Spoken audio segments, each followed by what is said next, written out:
Bonjour, bienvenue dans la série sur les échecs. Donc toujours sur le contrôle du centre. Ici, une partie qui s'est jouée entre Tarrasch et Lasker lors d'un match en 1908. Ils ont joué une partie espagnole. E4, E5, cavalier F3, cavalier C6, fou B5, cavalier F6, roc, D6, D4, fou D7, cavalier C3, fou E7, tour E1, E prend D4, cavalier prend D4, cavalier prend D4, dame prend D4, fou prend B5, cavalier prend B5, roc,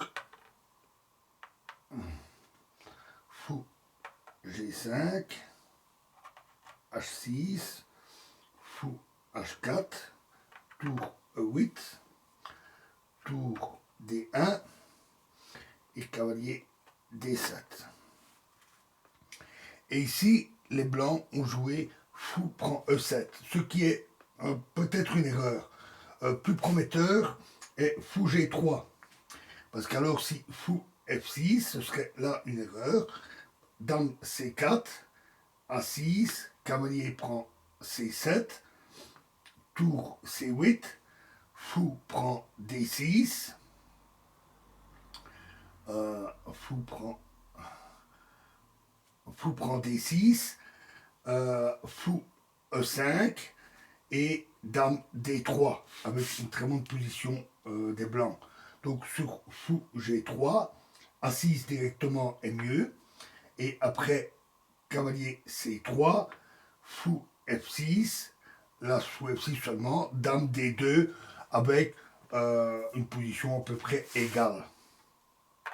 Fou prend E7, tour prend E7 et dame C3. Ce coup, c'est afin de transférer le cavalier vers la case D4 avec un gain de temps. La manœuvre suivante des Noirs serait incompréhensible sans une explication de la situation. La formation des pions centraux est bien connue. Il s'agit du petit centre. Ensuite, nous savons déjà que dans des situations analogues, les Blancs ont une certaine supériorité d'espace. Leur avantage réside surtout dans une plus grande liberté de mouvement des pièces lourdes. Les deux tours sont placées de manière très active sur les colonnes centrales. La tour E1 dispose de la case favorable E3, d'où elle peut intervenir rapidement aux deux ailes. Les Noirs, par contre, ne peuvent poser leur tour que sur la colonne E, parce que la case E8 est la seule qui soit assurée. En E5, la tour pourrait être menacée par l'avance F4. Et en E6 ou E7, là où elle se trouve, elle peut être attaquée par le cavalier blanc depuis D4 ou F5. Dès lors, dans la suite, Lasker, qui est le noir, veut transférer une tour vers la zone libre afin de dominer les cases centrales depuis C5 ou C4. La case E8 reste à la disposition de l'autre tour. Donc tour E5, un très bon coup. Cavalier D4. Alors évidemment, pas cavalier prend C7, parce qu'alors tour C5 et le cavalier tombe. Tour cavalier D4, tour C5, tour C5, dame B3, cavalier B6. Alors, ce n'est pas seulement une protection du pion B7 en plaçant le cavalier devant. Selon le plan des Noirs, il se réserve également la possibilité de jouer tour C4, selon la situation. F4, en les plaquage E5 à la tour que les blancs se proposent d'enfermer par une avance de pion à l'aile dame. Cependant, ce coup affaiblit en même temps le pion E4 et offre ainsi au noir l'occasion d'un contre-jeu. Dame F6, Dame F3, tour E8, C3. Alors sur B3, afin de jouer plus vite C4, les noirs pourraient répliquer par cavalier D5, étant donné que le pion est cloué. Après E prend D5, c'est après donc cavalier D5 et après ici et après E prend D5, tour prend E1 échec, tour prend E1 et dame prend D4 échec. Donc dame prend D4 échec. Donc après cavalier D5, G3 et alors tour C3 avec une très forte attaque. Donc C3, A5, B3. Alors pas bon maintenant serait cavalier B3 parce qu'alors tour B5, dame D3 et C6 et après dame prend D6, dame prend D6, tour prend D6, les noirs par A4, donc tour prend D6, les noirs par A4 récupèrent avantageusement le pion. Donc B3, A4 et B4. Alors ça c'est une erreur. C'est une importante erreur positionnelle. Correct aurait été le C4 qu'on attendait. Les blancs pouvaient paralyser l'action centrale de la tour, mais toutefois, dans ce cas, les noirs peuvent, après A prend B3, A prend B3, tour A5, obtenir, et tour en A8, obtenir du contre-jeu le long de la colonne A. Mais B4 est moins bon. Tour C4, G3 et tour D8. Très bon coup. C'est le préambule de l'attaque décisive contre la position centrale adverse. Comme il manque aux blancs tout moyen stratégique efficace contre la menace C5, ils essayent de façon tactique de tirer profit de la faiblesse du pion D6. Mais cette combinaison va se révéler incorrecte. Tour E3.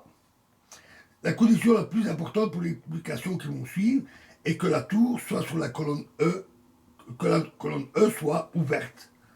C5, très bon coup.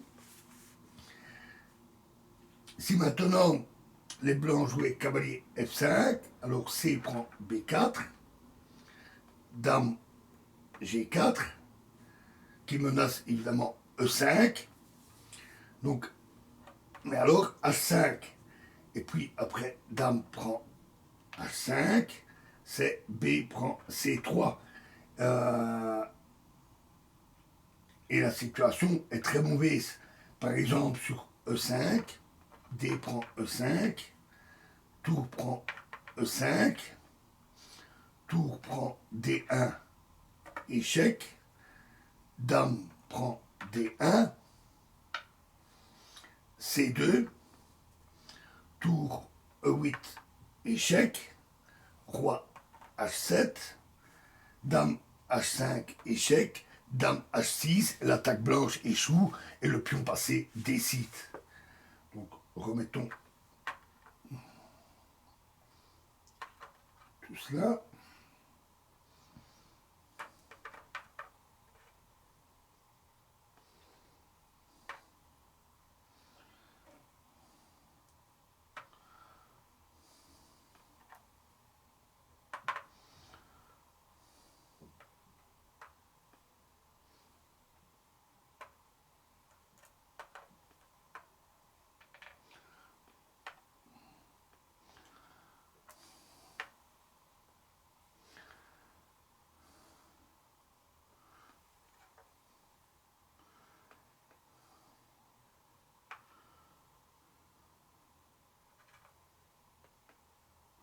Voilà. Donc après tour E3, c'est alors donc C5, et donc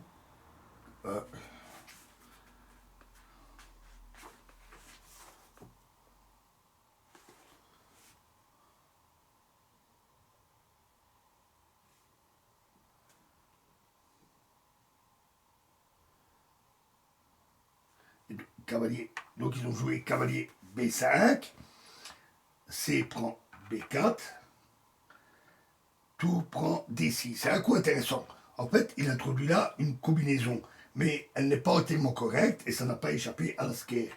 Tour prend D6, E5, très joli, mais alors tour prend F4.